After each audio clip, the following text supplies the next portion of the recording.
Tabletop Spotlight, brought to you by Dragon's Lair Comics and Fantasy.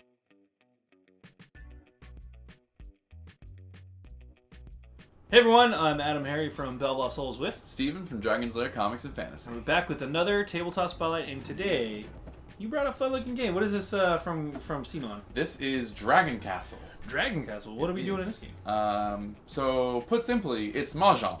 Okay. But with a couple of neat twists. Okay. It is a little bit more set collection. So we're matching tiles. It is matching tiles. Okay. It's collecting those tiles, and you are kind of Lego building this castle as you go out of these tiles. Okay, you have my attention. Pretty alright. Alright, pretty alright. This sounds pretty good. Let's take a look inside Dragon Castle.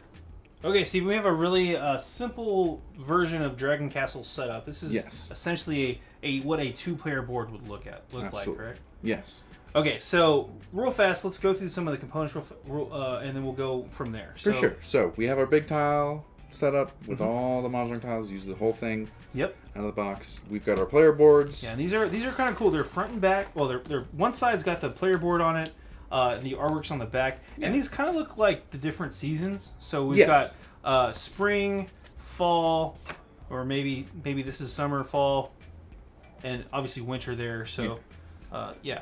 Cool stuff. We've both got our starting rooftops, which we'll be using for scoring points later. Sorry, I'm confused because in Texas, summertime looks like this because of all the brown, because it gets hot. True. So, but yeah, anyway, so we've got the pagoda roofs there. Okay, what else we got?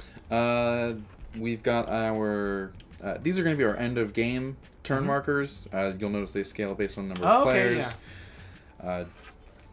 We'll explain these in a sec. Basically, you can take an action to remove them, and once the exclamation mark has been revealed, then that's basically the last round. Okay, and these are also worth 2 VP, right? Yes, so that's the trade-off. Okay, cool. All right. And that's pretty much it. One thing that is worth talking about, the rulebook recommends you don't use these for the opening game, but I feel like they're worth showing off here. Okay. So we have this deck of the dragon cards and spirit cards. These give you bonus actions for spirit cards. The dragon cards give you bonus victory point objectives. Okay, and those are cool. Yeah.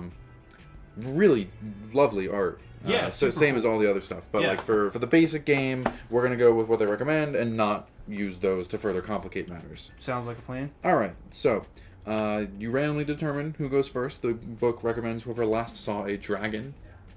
Okay. So work with that. Okay. Your definition of dragon may vary, I guess. Fair. So yeah, the objective of this game is to collect tiles from the main board and build your own castle. Okay.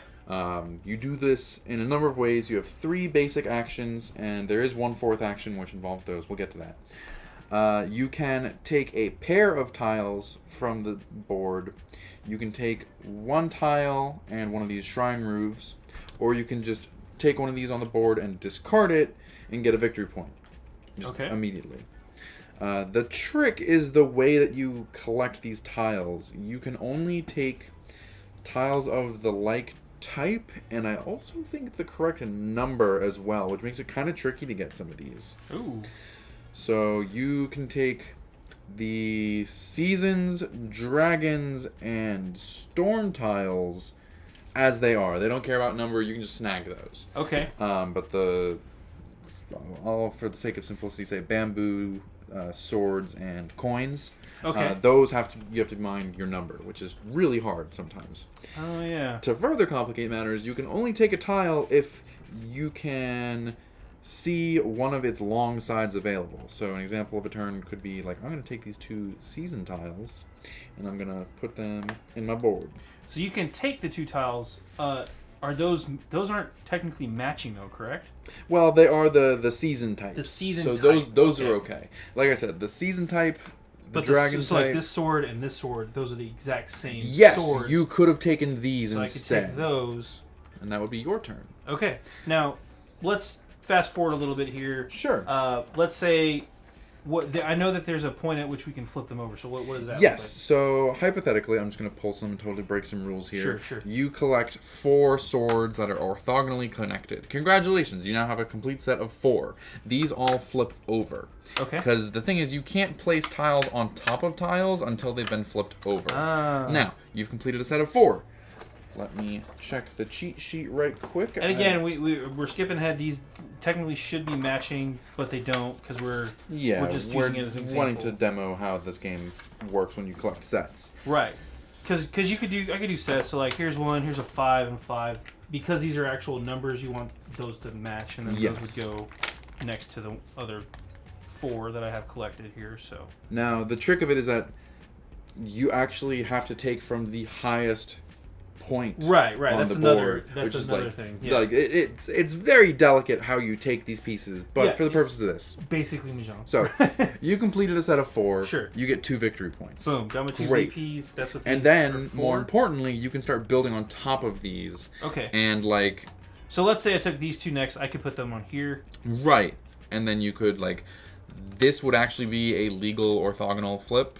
So like that would work. These would flip over, and whenever you flip over stuff, you can also then decide to take one of your roofs and put it on top of one of these. Okay. And that's nifty because so not only would you get another 2 victory points for the 4 flip there, you would also get victory points for the placement of the roof, which is based on it's victory points equal to the number of tiles and stacked on top of. Okay, so if I somehow stack like a 4 stack here. Totally. Boom. That's worth 4 victory points like that. Yes, and the game doesn't even give a recommendation for that. That unfortunately a 4 stack is only up to 3 victory points. So doing a 4 stack is a little excessive and unnecessary. It's just me showing off is what it is. Totally. Okay, got it. So 3 point you go with a 3 stack is where you'd want to. Yeah, that's when you want to peek out. Gotcha. And again, like let's say that the game is set up in a way that like you can't take one of these. The other actions you can take one of these and a roof for storage later. Okay. So you can place multiples of those later. That's handy. Yep.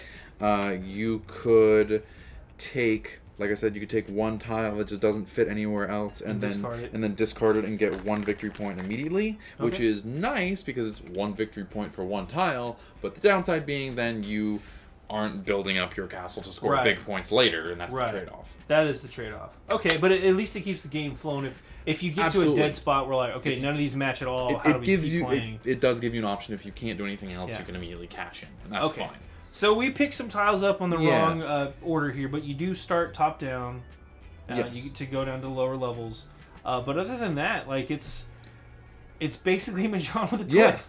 And real quick too, we do have some extra setups here, right? There's some extra boards. Yes. So you have different boards recommended for different player accounts. Right. These will explain like, okay, so everything on the brown is just 1 high, 2 high, 3 high. Easy enough to even have a 3D print. Yep. That's the 4-player recommended board. And what's neat, I believe it's actually on the backside of the one that we set up. They have a board that's just open space. Oh, nice. And then the book has recommended layouts for all the crazy setups you could do once you are better set up with the game and understand the rules and how to play it better, then bam, like tons of This is nice because you get the 3D style here and then the 2D one here. So yes, that's pretty cool, man. That's pretty cool. Yeah, and they even recommend like what player counts for those kinds of setups. It's real nice. Yeah, this is pretty cool. This game looks fantastic. The components, by the way, these are like thick plastic, so just to like they're not gonna they're tiles. Yeah, and they're not ceramic, but they're not for sure. Yeah. And I like that they're etched in, so they're not gonna rub off, which is nice. Yeah, that is really cool. And they have the design on the back too. Yeah, if you can kind of see there. So those are all etched in there. Yeah, that's pretty cool stuff. Yeah. Nice game. That's Dragon Castle. Let's hop out for a really fast recap. Well, that was Dragon Castle. You're right. It's basically Mahjong, but it's got some cool twists to it. I love the fact that they have the different layouts for the multiple players. Component quality is up there. Solid. It feels like a Mahjong set. And then you got the extra stuff too, the dragon coins and the cards and stuff like that. Yeah, the cards and the layout both changing how you play the game every time. Yeah. So you get a lot of replay out of it, which is always good. Yeah, and again, it's designed for up to 4 players. Yeah, it was a lot of fun. Speaking of which, let's crunch some numbers real fast. Absolutely, like you mentioned. 2 to 4 players. 2 to 4 players. 8 and up, the rules aren't super complicated. No, it's mostly just matching like tiles together and doing stuff with that. Most of the time, you don't even need to read. Really, if you can see the tiles. And then it is about 45 minutes. It's going to take maybe a little longer. It's a strategy game. It takes a couple minutes. If there's more players, it might take a little longer. If there's fewer players, you might go a little quicker. But, for sure. What's the price point on this one? It is $49.99. Not too bad, yeah. Yeah, for the component quality, I think it's a reasonable price. And the replay value in there, you're again lots of opportunity to go back and replay. Also, there's the custom board too, which at that point once you learn the rules and you can do whatever. Yeah, cool stuff. And is this brand new out now? This is new out now. Go check it out. I'm Adam here from BoLS. Steven from Dragon's Lair Comics and Fantasy. And this has been another Tabletop Spotlight. Thanks again for watching. Click to subscribe. Check out more videos. And thanks for watching.